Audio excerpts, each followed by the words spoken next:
Hello and welcome to the November 3rd edition of the New Voice of Ukraine's live streams, questions and answers for our Patreon subscribers.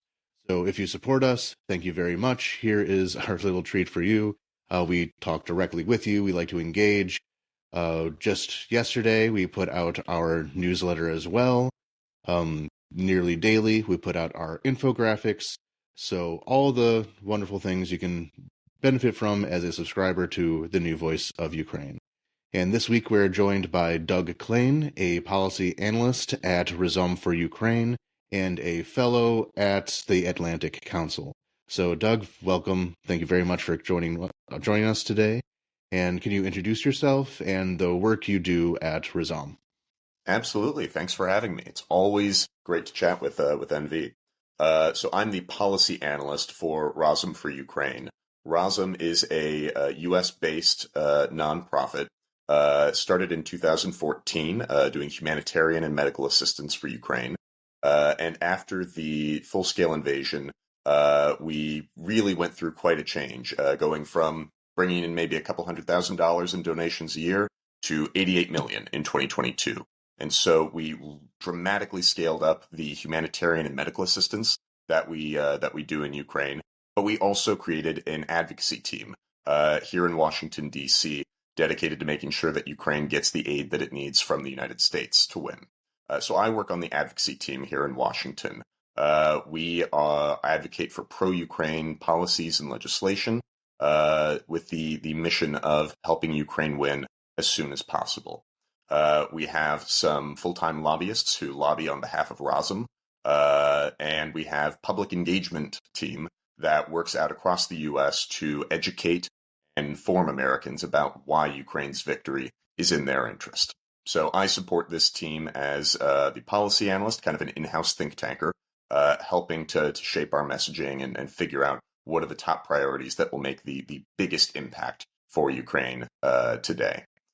So I'm happy to join you and share a bit about Razom's work and answer some questions about the U.S. election at a very important moment. Yeah, I knew of Razom before the full-scale invasion. I think I ran to them most in the form of medical humanitarian aid, was the things I engaged with them the most on, I believe.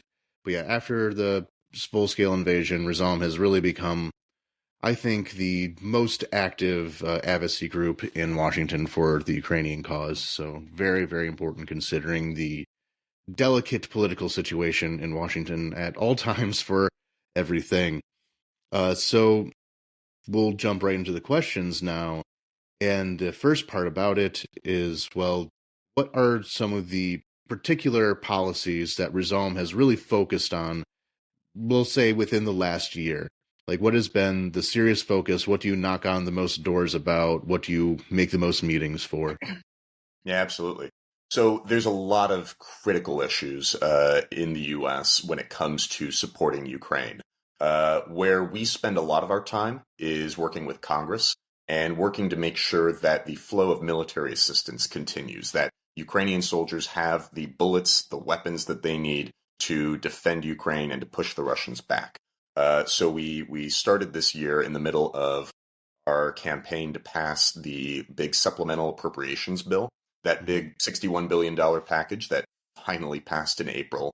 And that was a really important moment, I think, for us and for pro-Ukraine advocacy generally in the U.S. For the first maybe 18 months or so of the full-scale invasion, Ukraine really was, I think, insulated from politics in the U.S. When something had to be done, when Congress had to act, it wasn't that difficult to get Congress to act.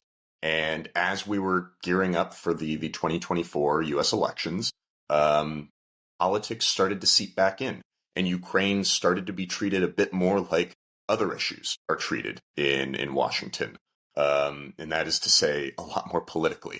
This was one of the first times where Congress really said no, or at least not yet, for aiding Ukraine, which for years before the full-scale invasion has been one of the few bipartisan issues in Washington.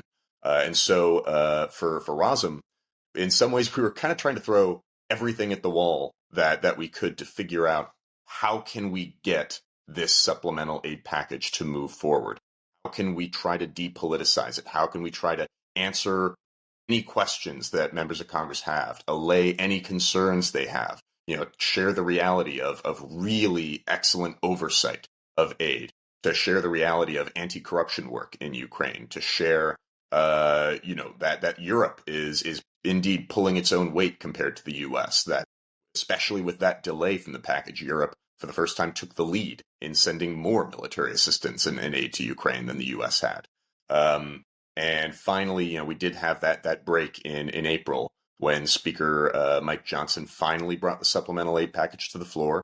He was convinced both, personally that he wanted to pass aid to Ukraine, but also politically that he could do so and still keep his job as Speaker of the House, that it would not be, disastrous politically for Republicans. So that was probably one of the most important things I think that we worked on this year.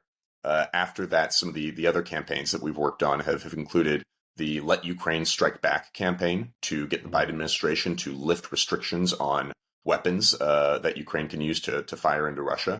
That we had a partial success, obviously, on that in May during the Kharkiv offensive. Yeah, the Kharkiv counteroffensive. Yeah, and but we have not fully succeeded on that yet. Obviously, these restrictions are still in place. And the importance of this issue, I think, has really only grown in recent weeks as, again, Ukraine is watching North Korea position soldiers right on the other side of the border, and they're not allowed to do something about it with U.S. weapons. And so I think that has only made this issue more important now. And we can talk more, about the priorities I think that we see in the coming months of what happens after the presidential election. Mm-hmm. But for Razom, the key thing, again, will be making sure that Ukraine gets the aid it needs from the U.S. to win, because it's in Ukraine's interest and it's in the U.S.'s interest. Yeah, I have some questions at the end of my list about looking forward in the future. But yeah, it's important to point out there, again, the same thing is happening with the Kharkiv offensive. See the Russian soldiers building up, can't do anything about it. Disaster could have been avoided if those permissions were there, but so it goes. But on Speaker Johnson, though, that's a perfect opportunity to bring this up, because to me, that was one of the more interesting lobbying efforts, for considering the angle of targeting Michael Johnson's particular constituencies and interests and really honing in on him as a person and as a politician. So can you describe how that campaign with Johnson worked out? Absolutely. So this was an interesting situation where, your listeners might remember in the Senate had passed a supplemental aid bill, and then it was sent to the House of Representatives, and the Speaker of the House has immense power over setting the agenda. And that supplemental package would not move forward unless the Speaker decided to bring it to the floor for a vote. There was an option of something called a discharge petition, which would, if a majority of Congress or of the House signed on to this petition, it would force a vote on something. But that was very unlikely. It would have, really meant a revolt of Republicans against Johnson, and they really wanted to try to, get him there on his own, which eventually and he came to power by revolt in the first place, essentially. Yeah. So exactly, it was in the air. Yeah. And so we were not the only group that was working on this issue of religious outreach, but we did I think some interesting things on it. So when Speaker Johnson did come to power, after that revolt, everybody was trying to figure out, who is this guy? What does he believe in? And a reporter asked him, Speaker Johnson, what is your worldview? And he said, if you want to know my worldview, open the Bible. That's my worldview. Mm-hmm. He is a deeply religious evangelical Christian, and he really holds his faith and his beliefs quite close on that. And so we opened a Bible, and we actually learned what his favorite Bible verse was, and it's I believe Esther 4:14, for such a time as this. And it's a story in the Bible about being called upon at a difficult time to stick your neck out and to do what's right, even if you pay a cost for it. And so we took out some billboards in his home state of Louisiana, one of which was across the street from his church. And these billboards said, Speaker Johnson, for such a time as this. And it's paired with an image of a destroyed Ukrainian Bible church in Berdyansk, I believe. And it was destroyed by a Russian missile there. And, we took out these billboards and it was to, show that whatever you believe in, whatever you care about as an American, that is represented in Ukraine. It is under threat in Ukraine by Russia's invasion.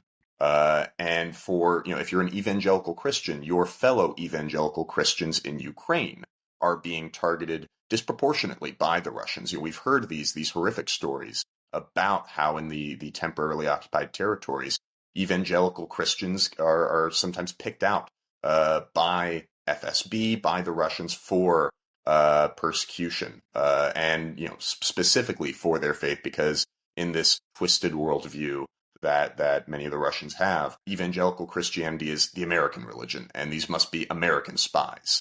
And so this was something that we tried to do to educate Johnson on, and to educate other evangelicals in the U.S. about. And I think in some ways it made this issue a bit more personal. It made the world a little bit smaller.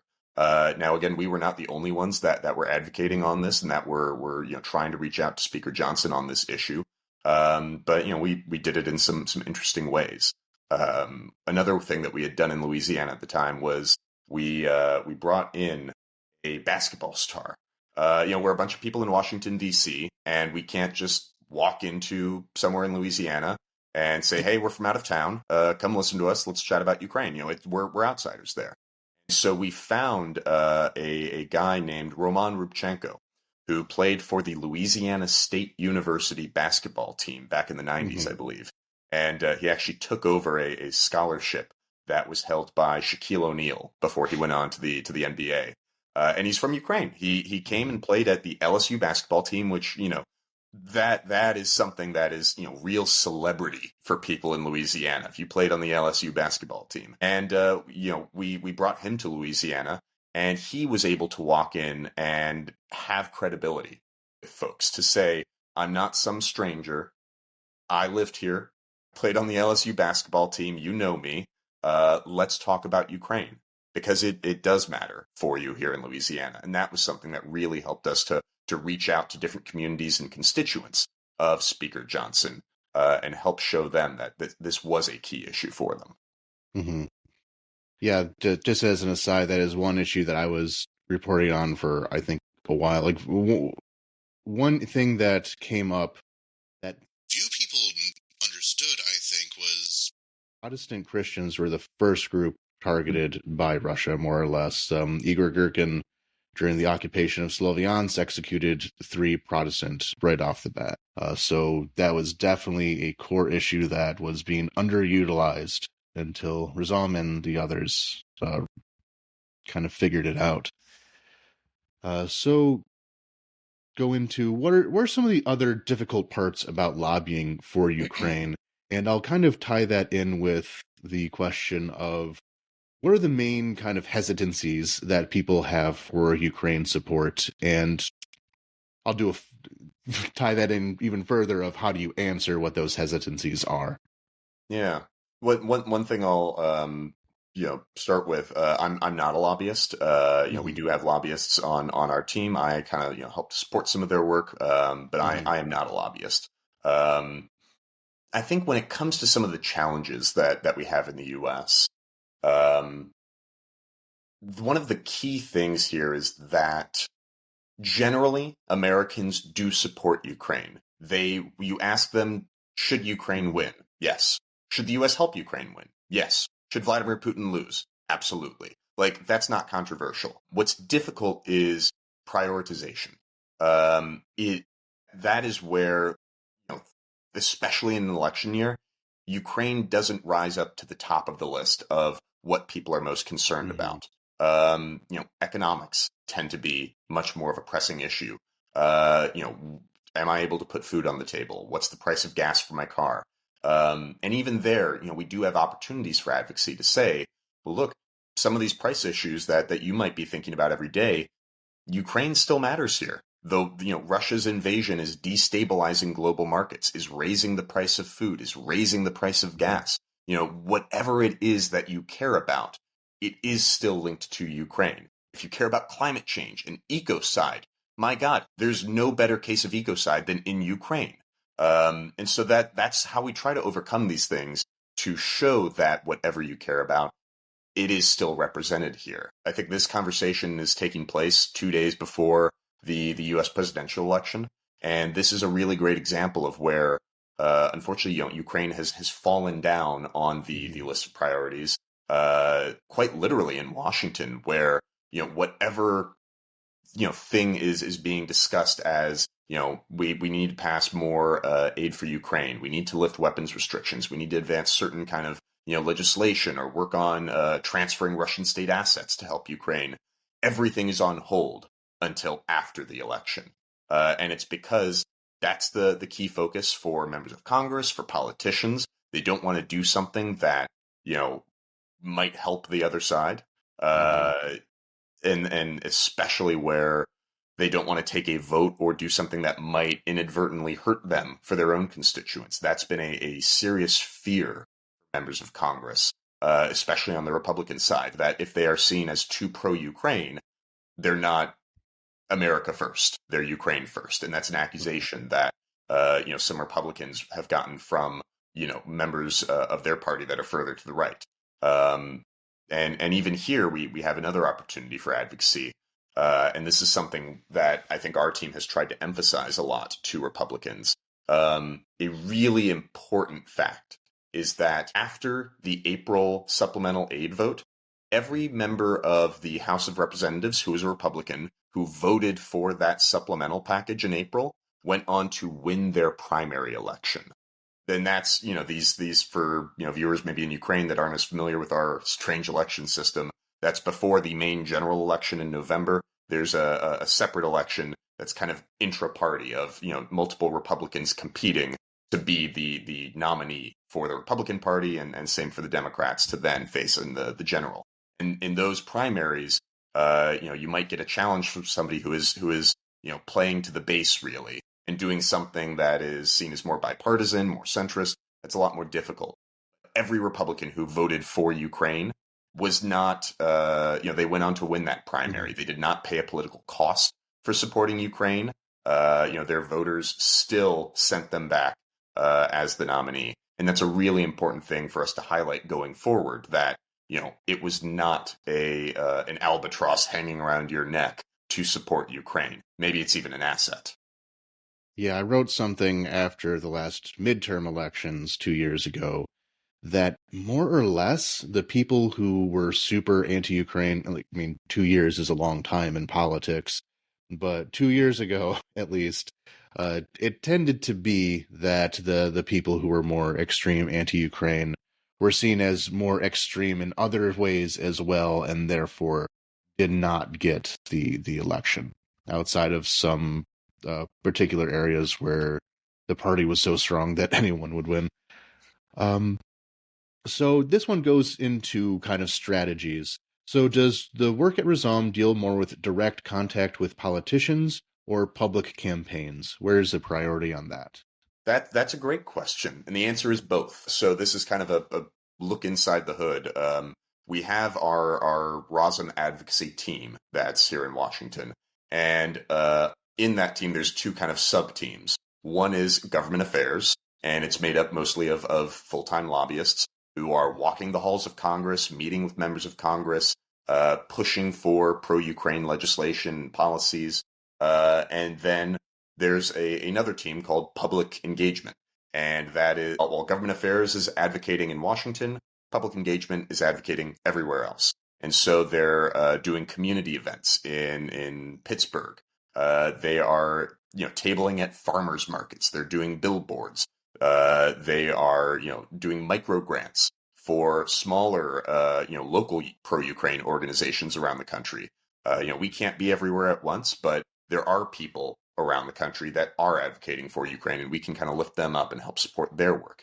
There was a great example of that came actually after a Washington Post story about Ukrainian Americans who lived in Alabama, and it was a place that was largely kind of anti-Ukraine. And these were people who would go and stand on the side of the road, hold a sign, and say like it's on us to help Ukraine win.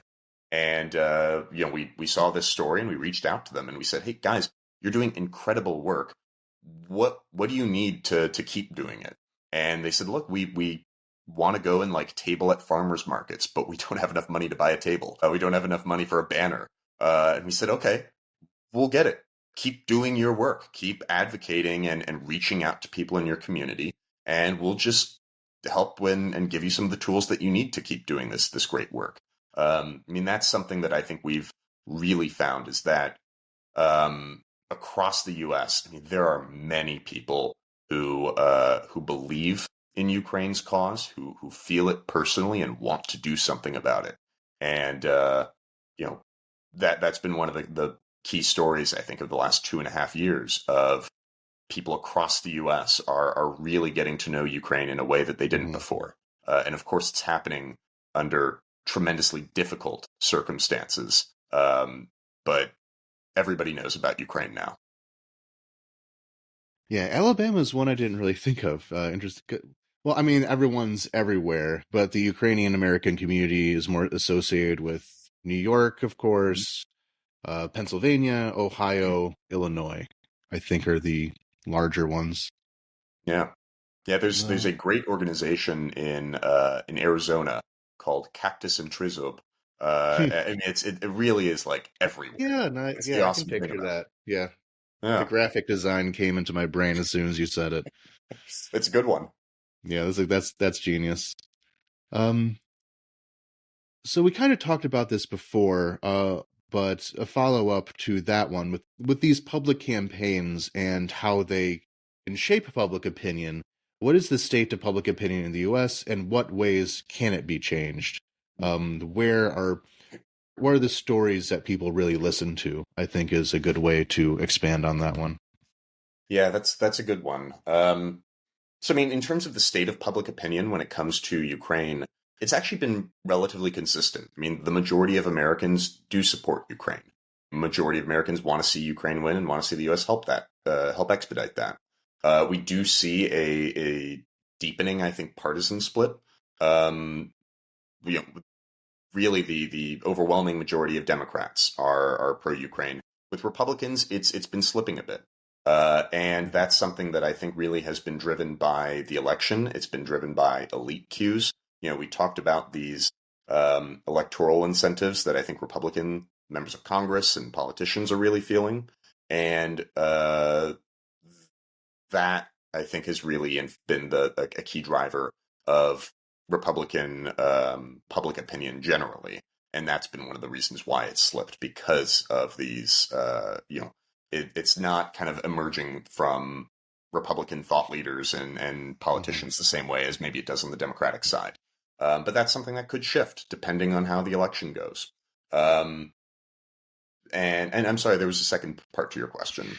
Yeah, the one that I kind of want to expand on that with is like what are some of the narratives that public opinion wise people really seem to bite down on? What seems to be effective? Yeah.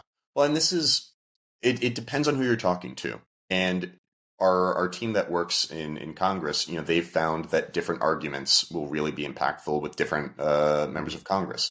Sometimes when going to talk to progressive members of Congress, they may be a lot more hesitant to support Ukraine, especially when it comes to military assistance. I remember there was the debate over sending D. Pickham's the cluster munitions, and for many of these progressives, the key thing that was coming into their mind was, oh God, remember the war in Vietnam, where cluster munitions were a weapon that just these bomblets are still being found decades later and are still killing people decades later. It's a major humanitarian issue. And are we really going to enable that to happen for another place? And the agency for Ukraine was really key for overcoming that hesitance of saying, look, this is a very different situation. In this case, it is Ukraine asking for these munitions and saying, we understand the risks. We need it anyway because we have to defend ourselves. We are willing to accept that risk of, needing to demine and, have these humanitarian campaigns in the future. We can only do that if we survive today. And the agency of Ukraine in that issue was really key. Um, other arguments that Yeah, to are, jump in on that, the yeah. other issue the progressives really was that, and then the other one was the issue of confiscating Russian assets, which they have changed their mind on. But initially, the idea of confiscating Russian assets to be used for Ukraine aid sounded to them a lot like civic asset forfeiture, which is a massive, massive issue on the progressive side. The idea of confiscating property in the course of criminal investigations. And so the argument had to be made. This is not the exact same thing in order for them to come on board with it. Yeah, exactly. And this was another situation where education really did need to be done, of saying, look, these are, like you said, two very different issues. A police officer conducting a traffic stop and, confiscating a couple $100s from somebody, that's very different from confiscating Russian state assets and using that for reparations and support for Ukraine. Massively different issues. And again, where we're trying to maybe break through to offices that might be skeptical, another issue that's really impactful is the issue of child deportation. I mean, talk about as apolitical an issue as it can get. Of over 19,500 and of course much more than the number that have been identified. The Russians claim more than the Ukrainians. The Russians say 700,000. I mean, it's something that in the U.S. this issue has not penetrated into, I think, public consciousness enough. Probably the most exposure that it's ever had to a mainstream American audience came during the Republican presidential primaries, when during a Republican presidential debate, the former governor of New Jersey, Chris Christie, went out and he said, what are we talking about when we're talking about Russia's invasion of Ukraine? We're talking about the abduction of tens of thousands of kids. Every seat in this auditorium where we're having the debate, and then out into the lobby, outside into the building, that is a child that has been stolen from their family, stolen from their community. And that, I think, is such an important issue to educate Americans on, and also to break through and say, look, even if you're maybe skeptical of military assistance, financial assistance to Ukraine, we agree that we have to do everything possible to get these kids back. And it's really important for helping to open the doors and start a conversation. Yeah, it's really gruesome to think about. And anything dealing with kids, of course, tugs at the heartstrings. In our next segment, we'll transition away from the advocacy strategies to the current election that we are staring down the barrel of. So I'll begin with the broadest possible of questions, I suppose, is what are the differences of the candidates, Harris and Trump, regarding Ukraine? What are the things that they've said in public would be their Ukraine policy? Yeah. So when it comes to Vice President Kamala Harris, she has said in public that she, I think in many ways will continue the Biden administration's policies. She will continue to lead the international community in support of Ukraine. She, I think, has been more bullish at times and has come a bit, one of the big complaints that I think a lot of folks have about the Biden administration is that, it feels like they are giving Ukraine enough to survive, but not to win. And I think we've seen a bit more flexibility on that with Harris. And we expect that there would be something of a change up in staffing for the administration. Jake Sullivan, Anthony Blinken, Lloyd Austin would probably all be out, and we would probably see a lot of fresh faces. And I think there's a lot of opportunity there to grow and see a Harris administration that would really try to help Ukraine win and try to get a win. For Trump, it's a bit more of a mixed bag. Uncertainty, I think, is how I would most characterize what we would expect to come from a Trump administration. Trump has been very unambiguous about what he wants to see. He wants to see the war end. He wants to see it end as soon as possible. He has said that he would end it in 24 hours after he's declared the winner, even before he becomes president. You know, that's not a very realistic thing that could be done. But he's been a lot more vague when it comes to how he would end the war. And so we've seen lots of different ideas and proposals coming from advisors, from people in his orbit about how he could get a win and end the war as soon as possible. And some of these proposals, include increasing support to Ukraine, trying to force Ukraine to the negotiating table by threatening to cut off aid. We've seen J.D. Vance with proposals that say, let's freeze the contact line. Let's let Russia keep, a ton of territory and people and swear off Ukraine ever joining in NATO. And we would, really militarize Ukraine and give it a bunch of military support so that Russia wouldn't try again in the future. But Ukraine would be left in the gray zone and would not get to be in NATO. Trump has not really strongly endorsed any of these. And I think the expectation here is that if he were to win, the vague goal is get a victory in Ukraine for Trump, a victory for America, end the war as soon as possible. And then you'll see a lot of competition between his advisors, his staff, of who can get buy-in for their own idea of how to deliver a win on it. And some of these proposals that we've seen, I think, are much more profoundly damaging for Ukraine. The risks for some of these proposals are really profound. Yeah, I remember reading through the, I guess, now infamous Project 2025 statement, and when you go to the Ukraine section, in summary, it says, we can't agree what we want to do on Ukraine, so here's a list of 4 things we can agree on, which is like invasion bad, and that's about it. Yeah.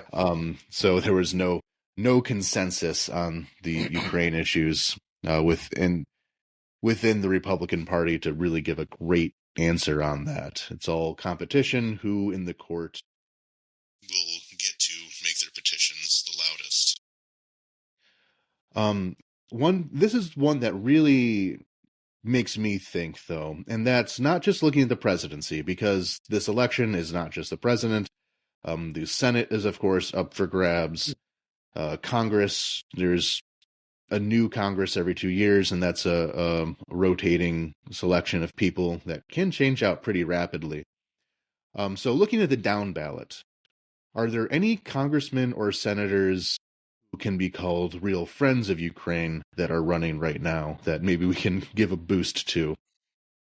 Yeah, no, absolutely. This is something that's really important when it comes to support for Ukraine in the U.S. The role of Congress and the long-standing bipartisan tradition of support for Ukraine. It's been one of the few issues that has united Republicans and Democrats. And especially, if Trump were to win the election, the pro-Ukraine Republicans in Congress, of which there are many, they become immensely important. And it becomes really important for them to feel empowered enough to continue to be pro-Ukraine. Because if Trump were to come out as, whatever his line is, whatever he wants to be done, it's really difficult for Republicans to disagree with that, to go against the grain, to go against him. And he singles them out for it. So, we would want any pro-Ukraine Republicans to really be empowered. A couple names come to mind. Joe Wilson is a really important figure on the Republican side in Congress. He's a congressman from South Carolina. He is the chairman of the Helsinki Commission, and he has long been a really powerful advocate in support of Ukraine. His at the Helsinki Commission, he held hearings back in, I think it was in May, on the need to lift these weapon restrictions for Ukraine being able to shoot ATACMS into Russia. And that was one of the first times that in Washington, this issue really got something of an official hearing out. And he was leading the way on that. There are other pro-Ukraine Republicans. A kind of trio comes into mind and comes into discussion a lot. The three Mikes. And this is Mike Rogers, Mike Turner, and Mike McCall, all of whom are the chairman of the Foreign Affairs, Intelligence, and Armed Services committees, some of the most important committees in the House of Representatives when it Those are some comes big to ones. support for Ukraine. And at times they've really tried to push the envelope on support for Ukraine and consolidate Republican support within their own party for Ukraine. Late last year, they put out an interesting memo on what they think a strategy for victory in Ukraine should include, and it was this really, it was a partisan memo. It was very much written in Republican language, but it was designed to create these arguments that they thought would be good for consolidating Republican support. And it was stuff like, President Joe Biden has only shown weakness to Vladimir Putin. His disastrous withdrawal from Afghanistan is what encouraged the invasion in the first place. But back during the Trump administration, Trump was so great for standing up to Russia and for supporting Ukraine. He's the one that finally gave Ukraine javelins. He's the one that passed sanctions on Russia and against the Nord Stream 2 pipeline, and trying to reframe things in a way to say, like, actually being pro-Ukraine is already the Republican position. So that was an interesting example of this. All those members of Congress are probably going to be pretty safe in their elections. There is, one, pro-Ukraine Republican named Don Bacon from Nebraska. His election is really a toss-up, and he is a strong champion of pro-Ukraine advocacy in Congress, but there's a very good chance that he might lose, and that, I think, would be a blow. A couple of other good races for the down ballot. Marie Perez in Washington. Her opponent, Joe Kent, is very anti-Ukraine, and she's a pro-Ukraine Republican who, I think, this would be another good sign of, like, hey, it's great to see pro-Ukraine Republicans actually winning their elections.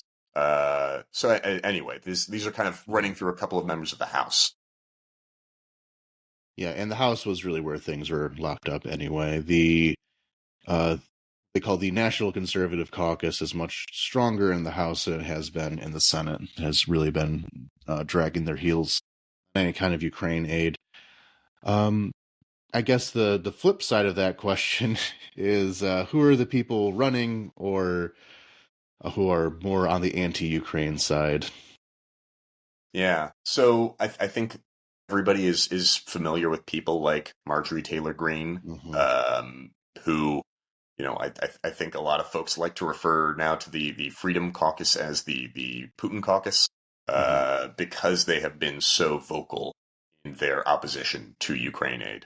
And we've had kind of an interesting situation with these folks where late last year they were the ones that ousted Kevin McCarthy as Speaker, that threw the House into chaos, and then their threat of doing the same thing to Mike Johnson was one of these things that really held up the supplemental aid bill from passing until finally in April. And after that aid bill passed in April, the Freedom Caucus, Matt Gaetz, Marjorie Taylor Greene, these folks, they, I think, really fell in the sway they held over Republicans. They had gone to bat to fight to try to stop this aid bill, and they lost that fight. And Mike Johnson and other Republicans, I think, were feeling really empowered against them at the time. We can remember that, like, immediately after that, Matt Gaetz was trying to stir up a lot more anti-Ukraine stuff and try to punish Mike Johnson. And a lot of Republican leaders were trying to just humiliate him in the press. I think on CNN there was one Republican member of Congress who was publicly bringing up this story that's been out there about Matt Gaetz using Venmo, the money transfer app, to pay underage girls for things. And that's this story that has been out there for a while, but Republicans have largely shied away from it. And now they were, bringing it out into the open and kind of supporting it a bit as this thing to lower him and lower his influence. They felt very emboldened, I think, against Gaetz and the rest of the Freedom Caucus people. With the election, we've seen a lot more kind of consolidation of the Republican Party. Everybody is on the same page, trying to get Donald Trump elected, trying to win the House, trying to win the Senate. And they're not really doing a lot of infighting here. After the election, depending on the results, I think it'll be really important to see, how does the influence of these members of Congress change? Many of the Freedom Caucus people are likely to win re-election. They're in pretty safe, very red seats. If Donald Trump loses the presidential election, if Republicans have a bad showing in Congress, I think that the influence of these really, farther right MAGA politicians, it's probably going to go down a bit. There's been this tension within the Republican Party where the party overall in recent years has been shifting more towards the Trumpian wing. That is really the mainstream of the Republican Party, and it's been really a consolidated takeover of the party by that wing. But at the same time, Trump has really lost a lot of elections for them. He has lost midterms for them. He lost the presidency in 2020. And I think that there's going to be a lot of profound questions for the party overall of, okay, if we have another devastating loss under Trump and his brand of politics, can more normal mainstream Republicans, more pro-Ukraine Republicans, which there tends to be more of an overlap between these groups, can they try to wrestle control of the party back from Trump and the Freedom Caucus wing? Of course, if Trump wins, if these people do very well, then I think that'll really solidify this as the brand of politics that will lead the Republican Party. Yeah, so one thing that I'm now thinking of just coming up is, this kind of goes back to our first category about advocacy strategies, so Razom is largely an American organization and is kind of embedded in the American understanding of things. But one thing I'm curious about is, how do Ukrainians themselves, how are they approaching this election? I can say that the country as a whole had a strong positive opinion about some Republicans, such as, of course, John McCain. There's a John McCain street in Kyiv. Love him Which just we fine. love to remind Republicans of. Yeah. So, how have Ukrainians themselves been engaging with this election, considering how the Republican Party especially has kind of changed in regards to the country? So I think that by and large, Ukraine has taken the right approach, which is the same approach that other countries take to U.S. politics of stay out of it. We are ready to work with whoever wins the U.S. election. If it's Kamala Harris, we'll work with her. If it's Donald Trump, we will work with him. And that is the approach that has to be taken for any country to U.S. politics. Foreign policy in the U.S. used to be something where bipartisanship reigned, politics stopped at the water's edge, but that's not really the case anymore. And foreign policy really can become deeply political and deeply politicized in the U.S. And the only way that the U.S. continues its support for Ukraine is if support for Ukraine stays bipartisan. It cannot be done if it becomes seen as just a Democratic issue. It has to be something that both Democrats and Republicans can support Ukraine. And that means, trying to keep this issue nonpartisan, bipartisan, and figuring out how to appeal to everybody. And there are like we've talked about, there are different arguments that appeal to different people. I think that there's been interesting shifts on some ways that Ukraine has spoken about why support for Ukraine is in the interest of the U.S. I remember there was a visit from Senator Lindsey Graham earlier this year to Kyiv, and he came out talking a lot about the rare earth minerals that are in Ukraine, and minerals that are important for battery production, and it's something about trying to shift away from supply chains that have to do with China, and for the U.S. to really win competition with things like electric vehicles and other technological innovations. And Lindsey Graham came out talking about like, hey, Ukraine really has a big source of these rare earth minerals. Mm-hmm. That's something that is another key asset and something that makes Ukraine important for the U.S. And we saw that really picked up by President Zelensky as a new talking point, talking about maybe there can be some kind of a deal between the U.S. and Ukraine in the future. for using these kinds of minerals. And that was an interesting example of how we can evolve the way that we talk about Mm-hmm. the U.S. and Ukraine's relationship. Yeah, Zelensky, especially lately, has been very careful in how he talks. He responded to the proposed plan to basically freeze the conflict and said we're not going to do that, so rejected that offhand. But has been otherwise very kind of trying to walk this middle path of saying I think that whoever is elected president will still work with Ukraine. We don't expect huge changes, that kind of thing. He's tried to stay away from any kind of looking like he's taking sides, which is something that most world leaders do, not all, though. And for this last section, we'll be looking at how we can look into the future, as much as one can look into the future past Tuesday. Um, But do you see any possible breakthroughs in the big issues that Ukraine is asking for? The ones that we talked about at the start of more weaponry, the permissions to strike through. And I particularly want to talk about this in the context of the recently released victory plan that Zelensky came out with and announced to Ukraine's international partners, the multi-point plan to get Ukraine what it needs to win the war. On the kind of advocacy side of things, what do you see the future of that to be?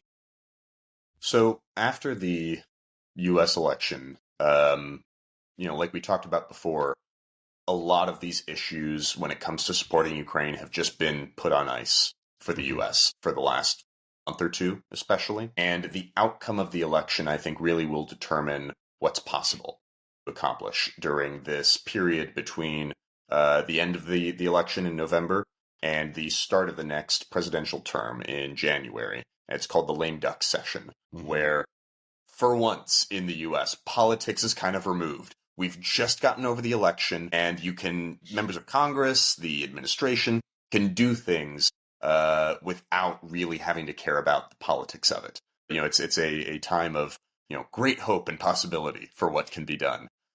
And so, depending on the outcome, if Kamala Harris wins, I think that some of the key issues that we're likely to see focused on, we're probably going to see it focus on a new supplemental aid package. This is something that Senator Graham and Senator Richard Blumenthal talked about, after their last visit to Kiev, saying that they would push for a new supplemental before the end of the year. And I think we'll see a real need for it too. President Biden has committed to using all of the presidential drawdown authority, the kind of immediate military assistance authority that Congress gave him in the last April supplemental. He's committed to using all of that before the end of his administration. So to replenish this authority, Congress will need to pass a new supplemental. The challenges to that is going to be, I think, logistics purely. The congressional calendar is pretty limited. If you actually look, we've got these 10 weeks or so of the lame duck session, but really only I think about 5 weeks when Congress is actually in session. We've got our Thanksgiving holiday, we've got Christmas and New Year, and Congress is actually going to be only working for maybe 2 or 3 weeks, genuinely, and there's a lot that they're going to be fitting into that. Yes, there's the need for a new supplemental, but there's also things like other defense appropriations, passing a budget, the new agriculture funding. They call it the Farm Bill here. And unfortunately, Ukraine is going to be competing with a lot of other priorities purely on logistics and purely on how much time does Congress have. Congress is not the most productive institution in the world. So that is something that I expect is going to come up. And it's going to, the need for a supplemental, that'll happen regardless of whether Harris or Trump wins. Mm-hmm. If Harris wins, I think that there might be some real opportunity for advocacy on NATO.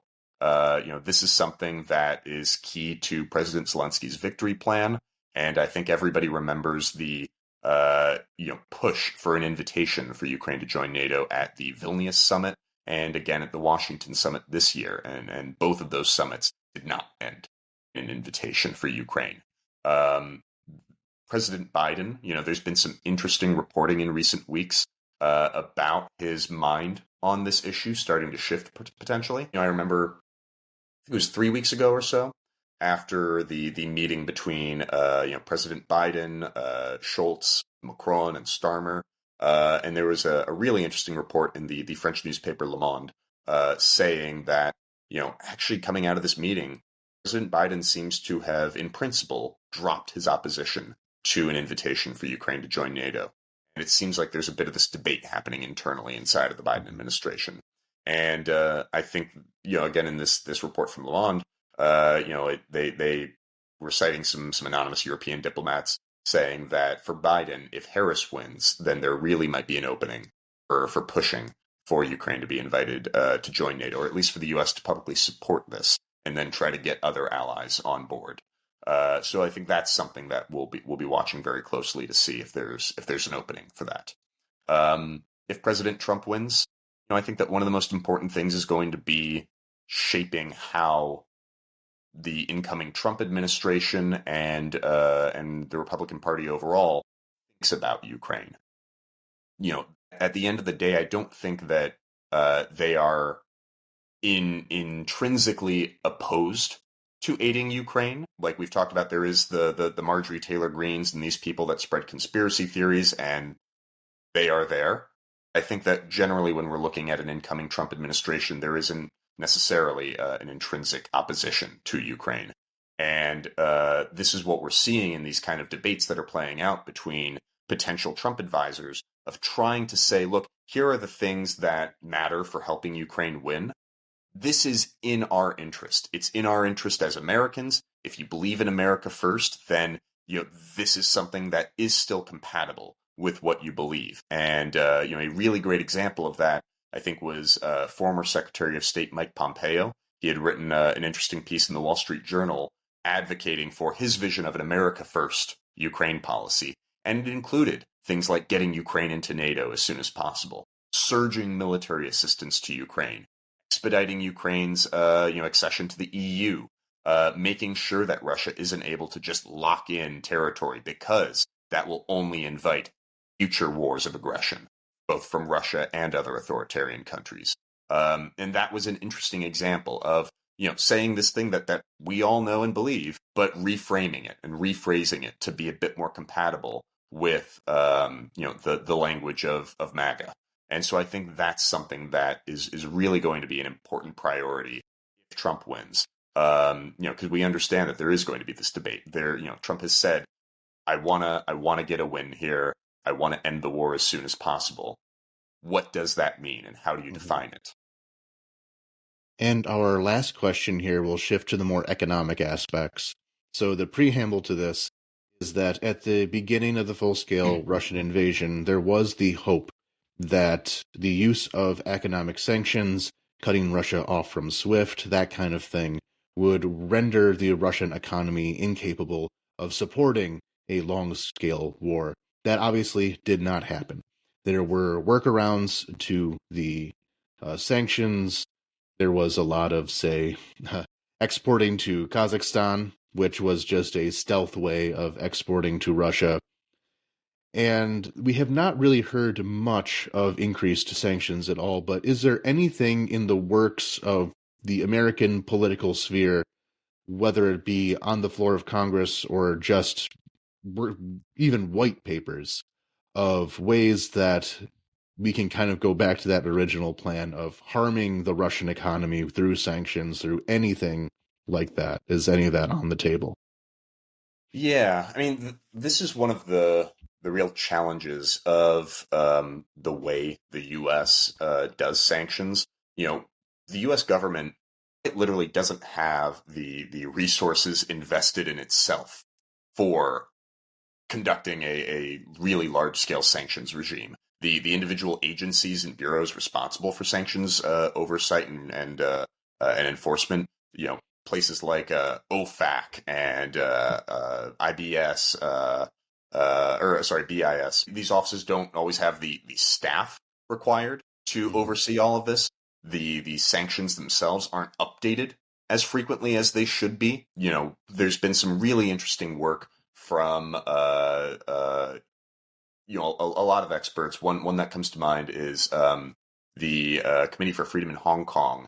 They put out a really interesting report a few months ago about how Hong Kong itself is used as this center for sanctions evasion, with the majority of smuggled components coming into it, ending up in Russia and fueling the war.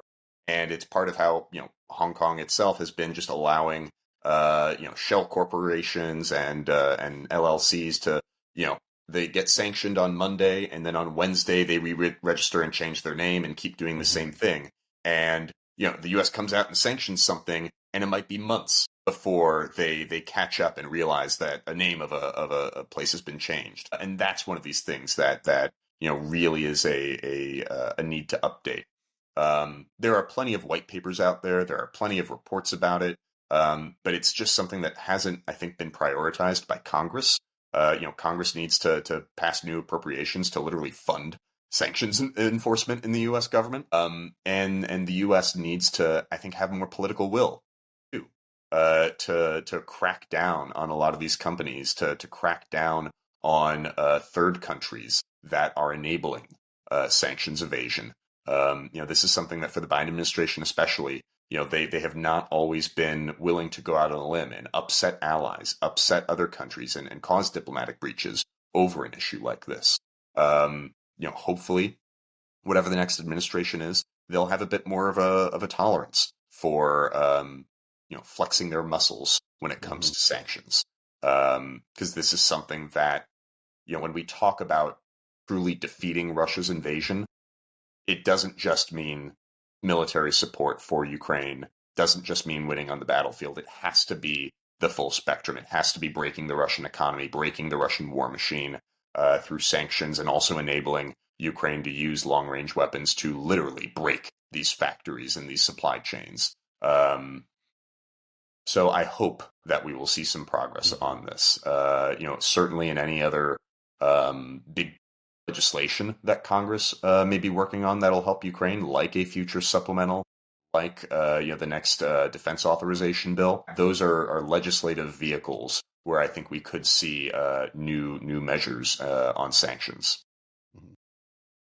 Okay, so that will wrap up our question and answer session on the very short coming election, what may happen, and overall, how do you advocate for Ukraine within the American political system? So I'd just like to close off by, of course, thanking you, Doug, for coming on and speaking about this. And what are some of the projects that you're working on right now that our listeners and viewers can be interested in? Yeah. So obviously for our team specifically, Razom Advocacy, we are preparing for any outcome of this election and making our plans and having long strategy sessions about how do we continue pro-Ukraine advocacy under the next administration, whoever it is, and how do we work with them to advance this. We are continuing our Let Ukraine Strike Back campaign, and folks, if they're curious to learn more about it, they can actually go to letukrainestrikeback.com. And for folks that are in the U.S., you can actually there's a little form at the bottom to send a message to the National Security Council and urge the White House to change these weapons restrictions and lift them and allow Ukraine to strike back. And for Razom for Ukraine overall, we really do have some incredible programs that we're doing, especially in Ukraine, delivering humanitarian assistance, medical assistance, helping to train surgeons and first aid rendering. Since the start of the full-scale invasion, they have produced and delivered over 100,000 IFAKs, individual first aid kits. And actually, just about 2 months ago, some of our drivers delivering humanitarian aid to a hospital in Sumy, they were in the middle of delivering aid to a hospital when 2 glide bombs exploded about 300 feet away from them, and shrapnel tore through their van. You could see shrapnel in the middle of these boxes and going right through the driver's side of the car. And they went to helping get folks that were injured into the hospital that they had been delivering aid to. Thankfully, they were unharmed. Yeah, I saw that. Yeah. It really went to show the importance of being out there and helping folks and getting this aid delivered. So I am constantly in awe of the people that we have working in Ukraine. They do tremendous work. Yeah, so for any of the viewers of this, I'll be making this video public right away. Our other videos, we are making a plan to go public, but are originally available on our Patreon at patreon.com/NVUA. There you can join us, you can support the New Voice of Ukraine. Independent journalism in Ukraine is as important as it ever has been. And unfortunately, regarding the state of the economy and the ad buy space, your direct support as a reader, as a listener, as a viewer is more important than it has ever been. So patreon.com/NVUA. You will get newsletters, you'll get these videos, and you'll get infographics. And because this is a new program that we are putting out, we have new things coming out all the time. So join us there, support independent journalism, and support Ukraine in general. Of course, Razom, great cause. You can donate to them as well. Highly suggest that. And Doug, thank you very much for being on, and Slava Ukraini. Or I'm Slava. Thank you, Anthony.